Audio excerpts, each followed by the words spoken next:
media semua. Assalamualaikum warahmatullahi wabarakatuh. Salam sejahtera bagi kita semua.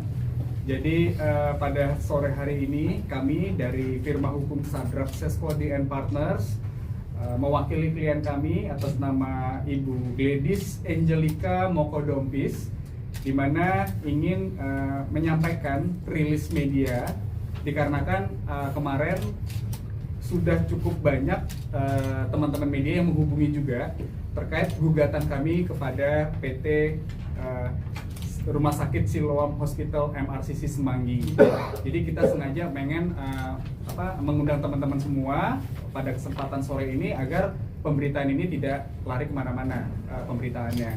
Jadi materi yang pengen kami sampaikan adalah ingin menyampaikan secara resmi kepada teman-teman media dan pers, di mana benar kami telah mengajukan gugatan kepada Rumah Sakit MRCC Siloam Semanggi, di mana di dalam gugatan tersebut adalah gugatan perbuatan melawan hukum yang dilakukan oleh Rumah Sakit MRCC Siloam dan juga kepada dokter yang menangani, dalam hal ini berinisial dokter siapa Pak? MS ya. MS kalau betul, MS. Kita sebut dengan dokter MS. Nah, adapun kenapa sampai kami harus menempuh upaya hukum seperti ini disebabkan beberapa hal.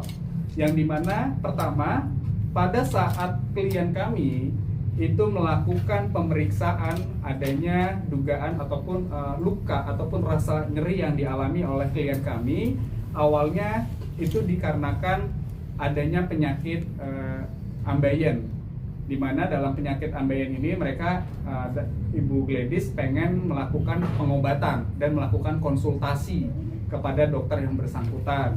Nah, setelah melakukan konsultasi tersebut, disepakatilah bahwa akan dilakukan tindakan medis berupa operasi. Nah, mungkin akan lebih fairnya jika kita semua sore ini sama-sama mendengar keterangan langsung yang dilakukan oleh Ibu ataupun klien kami, Ibu Gladys. Untuk waktu dan tempat kami persilakan kepada Ibu Gladys untuk menyampaikan bagaimana kronologi awal secara singkat dan upaya apa yang telah dilakukan. Begitu, persilakan. Jadi kalau misalkan untuk kronologinya memang benar saya mendatangi Rumah Sakit Siloam. Awalnya pengen menempuh pengobatan laser untuk sakit saya, itu wasir, dan memang konsultasi dengan dokter MS, dan disarankan untuk operasi, tapi tidak laser. Jadinya kita menggunakan stapler.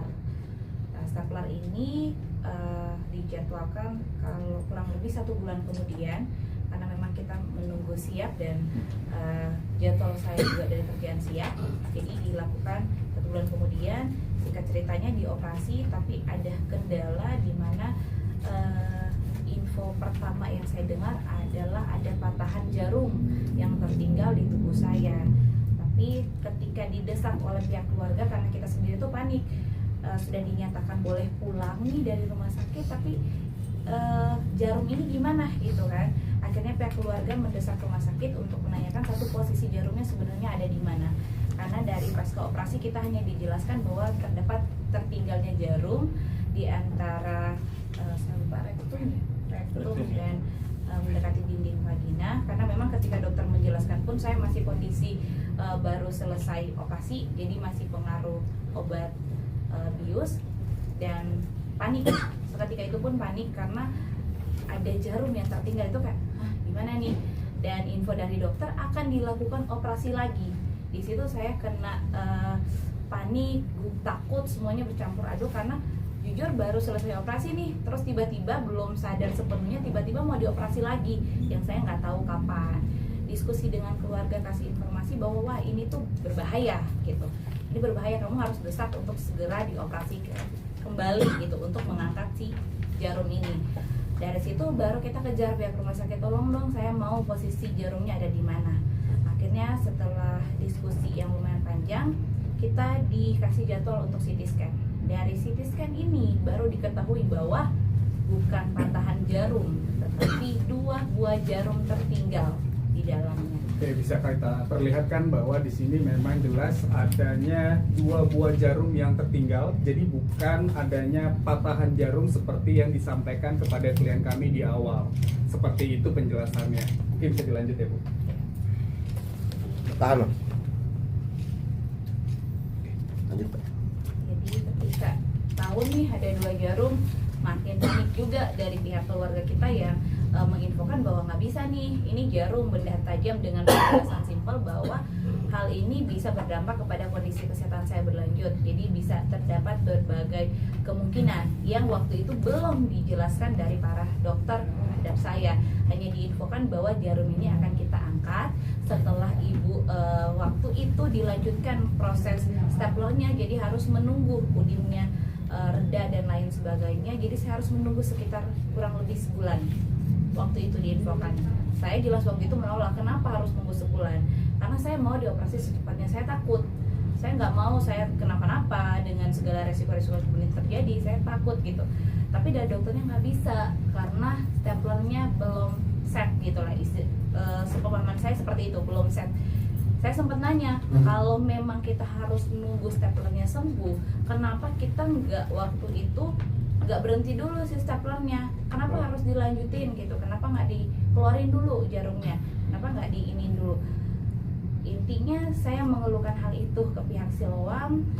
Keluarga kita juga melakukan beberapa kali pertemuan dengan pihak Siloam sampai pada akhirnya memuncak di sayanya kurang sependapat dengan tindakan yang dilakukan terhadap saya oleh pihak Siloam, karena adanya kesepakatan yang dikeluarkan yang menurut saya terlalu menyudutkan saya sebagai pasien, di mana di situ hanya mengarahkan bahwa ini salah satu tindakan yang normal.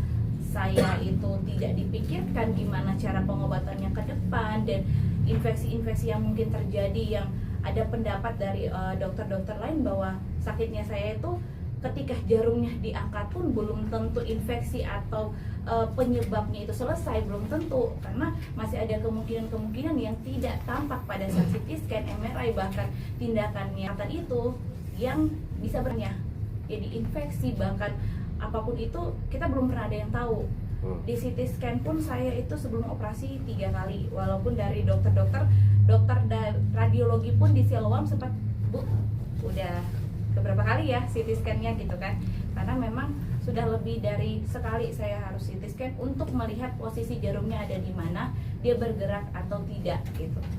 Selama ini sih hasilnya tidak pernah bergerak, tapi kita tidak pernah tahu tidak bergerak karena memang tidak bergerak, atau dia bergerak dan kembali pada posisinya, kita nggak ada yang tahu. Dan itu yang menjadi kekhawatiran saya sampai dengan saat ini, sampai dengan jarumnya itu sudah diangkat, tapi masih ada kekhawatirannya kita di sini. Dan memang ketika planning operasi pun pengangkatan jarum kedua, sampai saya selesai pengangkatan jarum, saya keluar lagi dari rumah sakit belum memberikan kesepakatan sesuai dengan apa yang kita obrolin. Di antaranya itu masih hanya menekan bahwa saya tidak perlu ngelaporin secara pidana ataupun perdata, tindakan itu adalah tindakan normal. Itu yang menjadi kekecewaan saya sebagai pasien. Kenapa di sini hanya menekankan seolah-olah ini tindakan normal, saya nggak boleh ngelaporin dan lain sebagainya, tapi kesehatan saya tidak dipikirin gitu. Gimana saya ke depan itu nggak ada dipikirin oleh rumah sakit sama sekali gitu. Itu yang menjadi, ya udahlah, karena mereka juga pengen main-main dengan kita, ya kita orang kecil ya, tapi kita juga bukan berarti kita orang kecil, nyawa kita nggak berharga gitu. Jadi saya menemui suami, kita diskusi gimana, ya udah kita bawa cari pengacara yang mau ngebantuin kita untuk mengangkat kasus ini.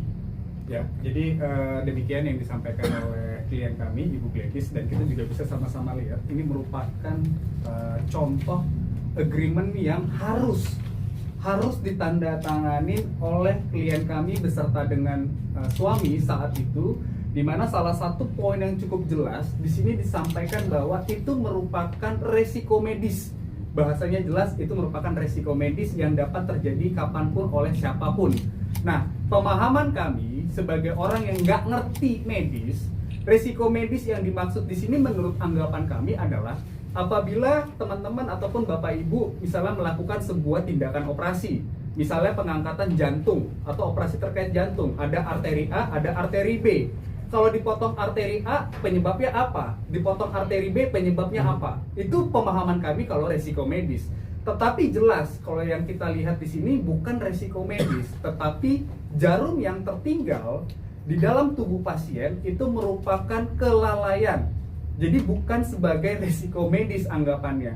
Nah, kemudian sebenarnya saat itu dari pihak keluarga tidak mau membawa ke ranah hukum persoalan ini. Tetapi dengan adanya paksaan untuk menandatangani surat ini, dan juga setelah kami melakukan dan membuka ruang negosiasi dengan pihak rumah sakit, beberapa hal terjadi nih.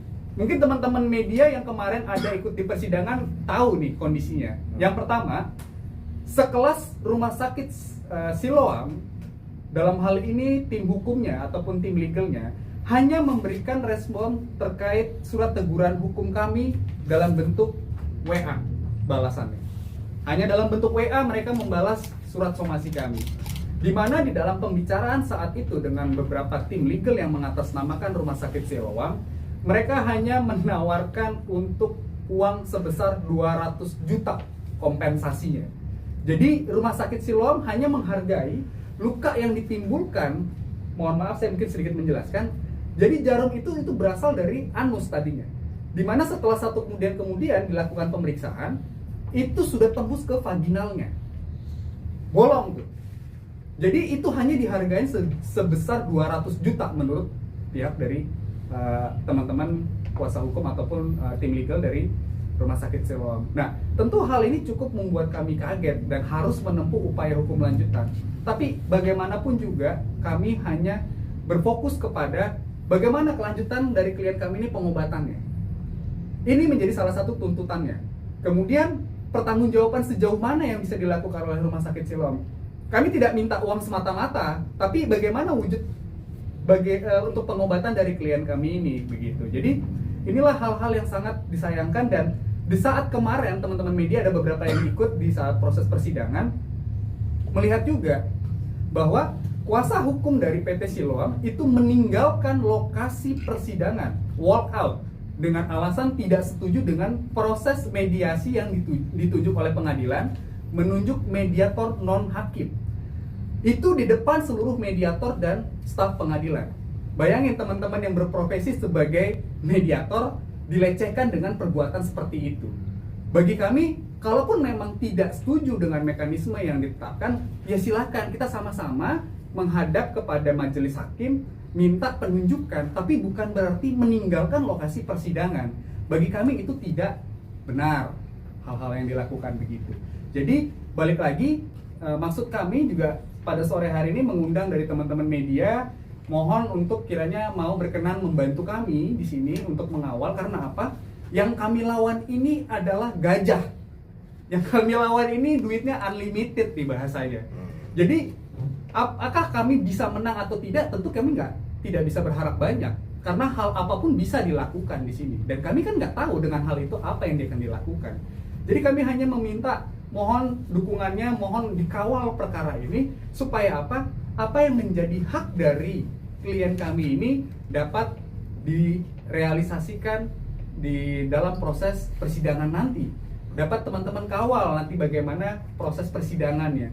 Hanya itu saja dari kami. Mungkin kami akan membuka bagi teman-teman itu di bagian tubuh Mbak Gladys. Total berarti berapa lama dan berapa minggu baru menyadari bahwa itu memang ada sesuatu yang aneh?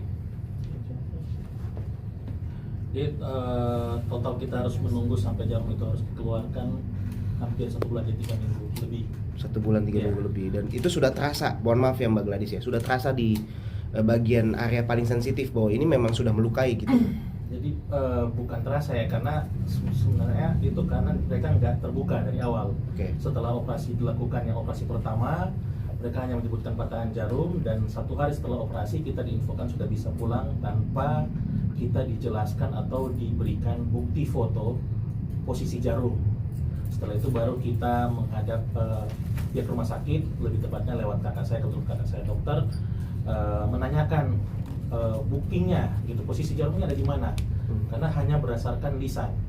Jadi itu yang kita dapatkan nanti setelah kita desak, baru hari ke-3 setelah operasi baru kita akhirnya mengambil tindakan CT scan. Dari hasil CT scan tersebut, setelah dibahas, baru kita diberitahu ternyata ada 2 buah jarum utuh. Jadi bukan patahan jarum ya. Dari situ sudah indikasi pembohongan ya berarti? Ya, dari situ jadi ada yang kami rasakan adalah ada hal yang ditutupi. Gitu. Kalau untuk merasakan posisi jarum ya otomatis setiap merasakan sakit, yang pasti istri saya jadi ketakutan karena mengetahui ternyata ada jarum dalam. Jadi bagaimana dia bisa bertahan ya dia diam, lebih banyak diam aja. Walaupun pihak dokter bilang nggak apa-apa beraktivitas tuh, tapi ini ada jarum di dalam gitu. Nah, akhirnya selama dia merasakan sakit itu kita akhirnya minta ke pihak rumah sakit itu bagaimana kita cari solusinya. Nah, dari pihak rumah sakit itu setiap kali kita ada keluhan sakit, karena memang juga ada rasa sakit dari operasi yang sebelumnya ya, karena operasi yang wasir ini tetap diteruskan walaupun sebenarnya jarumnya sudah ketinggalan sebelum operasi wasir selesai. Nah, jadi mereka menganjurkan CT scan. Jadi istri saya pemantauannya itu di CT scan 3 kali selama menunggu jarum itu dikeluarkan. Ya, hampir sebulan ya kita nunggu untuk jarumnya dikeluarin, nunggu udinya itu benar-benar hilang bengkaknya. Dan kalaupun kayak pertanyaan Mas tadi saya tambahkan sedikit, kalau untuk rasa sakit memang justru itu yang saya bilang kondisi kesehatan saya yang saya concern itu sampai ke depan, karena selama jarum itu ada di dalam saya diwajibkan untuk minum antibiotik yang lumayan keras sampai saya itu ada riwayat asam lambung, jadi harus di doping juga sama obat asam lambung gitu, karena antibiotik peredah nyeri itu mungkin juga yang bikin penyebabnya saya kurang gerak, satu kurang merasakan sakitnya karena saya diberikan penghilang nyeri. Jadi saya tidak terlalu merasakan nyeri, tapi ada waktu-waktu tertentu yang saya diem, tiba-tiba kayak ada tusukan, itu sakit, tiba-tiba kaget gitu.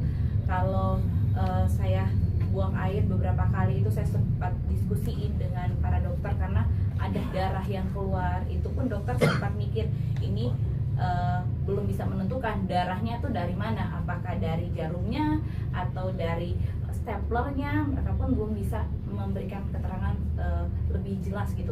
Ini itu dari stapler, ini dari jarum, nggak ada yang bisa waktu itu untuk menjelaskan. Jadi sampai ke depan pun saya masih tanda tanya juga nih, gimana kesehatan saya gitu. Baik, silakan Bu. Maaf. Baik, ini pertanyaan yang cukup bagus ya, karena begini. Sebelum kami melakukan upaya gugatan ke Pengadilan Negeri Tangerang, tentu mekanisme yang harus kami lakukan adalah mengadukan ini ke MKDKI, di mana ini merupakan majelis kehormatan dari IDI ya, yang saat ini bernama MKDKI. Nah, di dalam proses ini kami sudah membuat laporan selama 1 bulan sebelum ini ya, selama 1 bulan ini sudah kami laporkan. Namun hingga saat ini belum ada tindakan dari MKDKI untuk memanggil dokter yang bersangkutan. Itu yang pertama. Namun tiba-tiba kemarin dalam hari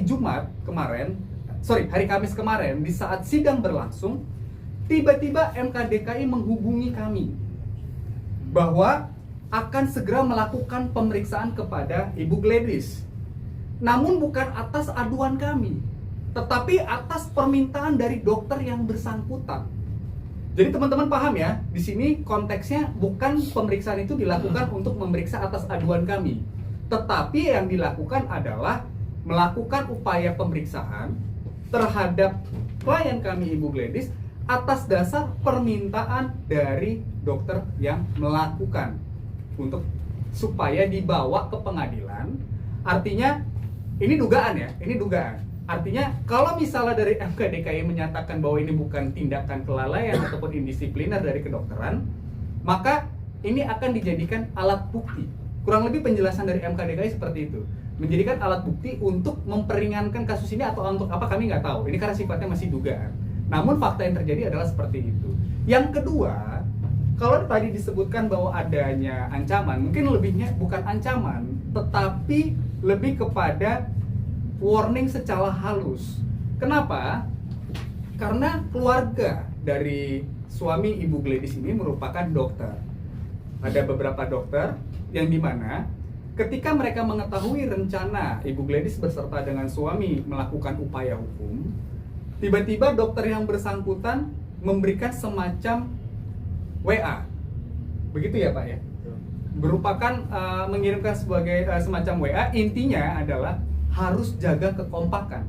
Kami nggak ngerti nih, maksud jaga kekompakan ini apakah dapat diartikan menjadi sebuah peringatan kepada keluarga dari pasien atau bagaimana? Karena jujur yang kita hadapi ini adalah dokter spesialis yang dimana dalam hal ini sangat senior. Jadi inilah harus kita sama-sama kawal supaya apa? Supaya kalaupun memang dari dari profesi kedokteran menyatakan ini ada kelalaian, tolong sportif. Ingat, satu-satunya lembaga ikatan sebuah profesi yang saat ini belum pernah tersentuh hukum hanya ikatan kedokteran dengan berbagai macam alasan. Kalau kita berbicara ikatan advokat, kepolisian, TNI, semuanya sudah bisa diterobos jika memang ada yang melanggar. Tetapi ayo dong, ini kesehatan kok. Dan yang lucunya lagi, yang ketiga yang mau saya sampaikan adalah saya mencoba untuk mengkonsultasikan persoalan ini ke beberapa dokter di daerah ataupun di Jakarta. Namun cukup lucu statement dari mereka. Penyampaiannya adalah begini, Bang, buat apa diproses ini? Buat apa? Mana ada sih dokter yang zaman sekarang ini tidak melakukan kelalaian? Dengan statement seperti itu cukup membuat saya terkejut loh. Terkejutnya kenapa? Berarti masyarakat Indonesia memang harus pasrah nih menghadapi layanan medis seperti yang saat ini harus kita jalanin. Mau itu terjadi kelalaian, mau itu tidak terjadi kelalaian, lo harus terima. Inilah kondisinya, begitu. Ini cukup buat kami merasa bahwa nggak salah dong kalau ternyata selama ini isu di masyarakat lebih baik kita berobat ke luar negeri. Kan presiden sebelumnya juga menyebutkan tuh, ayo dong kita menggunakan fasilitas rumah sakit yang ada di Indonesia. Tetapi pelayanan rumah sakit di Indonesia, saya nggak menyebutkan semuanya, tapi mayoritas begini nih kejadiannya. Kenapa? Karena yang kami tahu, rumah sakit yang kita sedang proses ini juga saat ini yang kami tahu juga pernah mengalami gugatan hal yang serupa, begitu. Jadi ini message, kami bukan menang atau kalah message-nya ya. Kami nggak akan pernah takut menang atau kalah di pengadilan, karena kami tahu kami pasti akan kalah. Tetapi at least ini merupakan menjadi materi pemberitaan yang dapat diketahui oleh masyarakat bahwa inilah layanan kesehatan di negara kita saat ini. Hanya itu aja tujuan dari pernyataan kami sore ini.